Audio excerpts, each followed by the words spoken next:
ขนาดประทันแล้วเลยนะสุดยอดสุดยอดน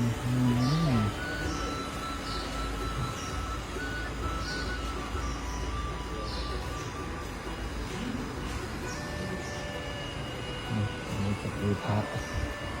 เราจะเฮ็ด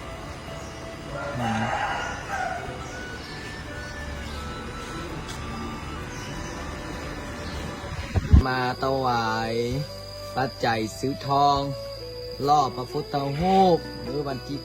9 เดือน 7นี่แหละก็ได้มาถวายแล้วเด้อปาจันนะครับแล้วเด้อขอจักกิโลกับว่าส่วนของเมียเพชรสมพร2แก้วมณีแสง3 กิโล3 กิโลตอนนี้ก็กำลังปรับพื้นที่เอาหินใส่จะให้เป็นตมเนาะก็มีไอจั่วไอเนนก็พากัน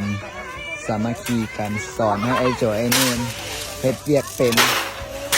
ตกตอนแรงตอนเช้าก็สวดมนต์ภาวนาว่างๆก็พาเขาเฮ็ดเวียกเฮ็ดงานสาธุเฮ็ดเวียกเป็นเฮ็ดงานเป็นได้